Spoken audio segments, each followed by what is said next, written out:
Tell you something that can help enrich your life. It's a sure sign from God that he ain't through with you because he wakes you up in the morning.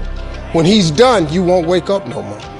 But as long as you're waking up, that means he has something for you that he hasn't been able to give to you for whatever the reason. I'm going to help you get to that reason a little bit quicker.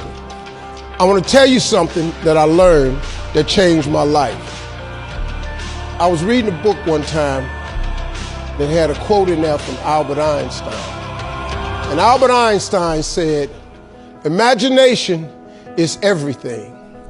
It's the preview to life's coming attractions." If you think about that, that's a really, really true statement. Because everything you see in this world came from somebody's imagination. Everything. Somebody was talking on the phone one day, on that wall phone, connected to the cord, and tried to walk, and it didn't go no further. And he wanted to just go outside and get something out the car. Somebody said, "You know what? I wish I could take this phone outside." Everybody in here got a cell phone. It was in somebody's imagination. Somebody imagined that. Somebody imagined everything. Somebody got tired of walking. Somebody got tired of driving cars. Somebody said, "We're going to fly." You're not finna fly. Everybody in here done been on a plane. See, your imagination is the evidence of things not seen. You know why they call it the evidence of things not seen? Your imagination, you're the only one can see it. You're the only one can see it. See, so all this stuff you've been imagining was not some hocus pocus. When you imagine stuff, it's actually God showing you a preview of a coming attraction he has for you. That's what your imagination is. Why do you keep imagining yourself with a second home? Because God wants you to have a second home. Why do you keep imagining yourself in a supervisory capacity on another job? Because God really wants you to have that. Why you keep dreaming of opening a business one day? That's because that's what God really got for you. And he put it in your imagination. The problem with your imagination, though, is you tell it to the wrong people. If you want to kill a big dream, tell it to a small-minded person. You can't, oh man. Think about this in your life. How many times have you had this really incredible idea and you took it to your family and your friends? You shared it with them and they shot it down. You know why they shot it down? Because they couldn't see it.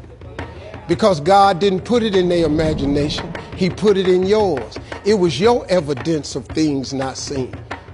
See, all this stuff you've been imagining, you ought to start working on it. Because that's what God really got for you. Your real life is in your imagination. I'm here to tell you that. You think I'm here by accident? I'm here because he put this in my imagination when I was 10. When I was 10, he showed me I was going to be on TV. That's all I ever wanted. The assignment when I was in the 6th grade was everybody write their name on a piece of paper and write what you want to be. You know what I wrote on my paper? I want to be on TV. Now, the problem I had, though, was I used to suffer with a serious stuttering problem. I couldn't talk outside my house. I stuttered for years. I flunked out of school. I'm on my 3rd marriage. I lost everything I ever owned twice. I've been homeless and lived in a car for 3 years. But at 10, though, I wrote on a piece of paper, I want to be on TV. So the teacher went around the room and read everybody's paper. She had you stand up when she called your name. And the only assignment was your name and what you want to be. Doctor, lawyer, dentist, basketball player, football player. I wrote I want to be on TV. She saved me for last. She said, "Little Stevie, come to the front." Now I'm thinking, I'm going to the front because I got the best answer. Because ain't nobody had put that on their paper. She called me to the front. I'm thinking I'm finna give me a gold star. But I was wrong about that. She called me to the front to humiliate me. First of all, you know I can't talk. I suffered with stuttering stammer so bad, man. I couldn't talk at all. And that lady lit in on me. "Why did you write this on your paper?" Now I'm standing there, I can't talk. Who in this school ever been on TV? Who in your family ever been on TV? Who in this neighborhood ever been on TV? I'm crushing, man. I'm standing there dying. She said, look at you standing there. You can't even talk. How they gonna put somebody like you on TV? So every Christmas, I send her a flat screen TV. Because I don't want her to miss me. I do not want her to miss not an episode of me. Because I wanted her to see what God had done for me. The fact that you couldn't see it, it wasn't for you to see. He put it in my imagination.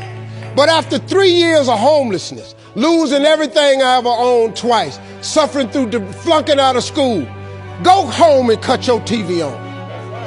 That little boy with the stuttering problem, he all over that TV. You can't cut your TV on. You can't cut your TV on not a day of the week and you don't see that little boy. That little boy with the stuttering problem is all over that TV because God put it in my imagination. All I did was hang on to that thought. I just kept hoping. I just kept hoping that what I had wrote on the paper would come true. A lot of times it wasn't about no faith. I didn't believe it sometimes. When you homeless and living in the car, how you see yourself as a TV star? But I just kept hanging on there. Because my mama was a Sunday school teacher. I kept hearing her say, God,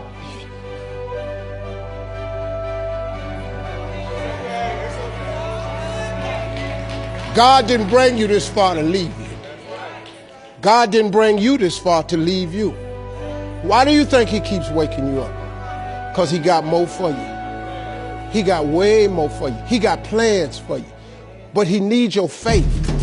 He just needs you to call on him. He needs you to dust off your imagination and just go for it. You got to try. Quit waking up thinking you ain't got no say-so in your life. You have a choice in this matter. You can't stop what happened to you, but you can doggone sure do something about what happened to you. Life is 10% what happened to you, is 90% what you do about it. Somebody in your family gonna die.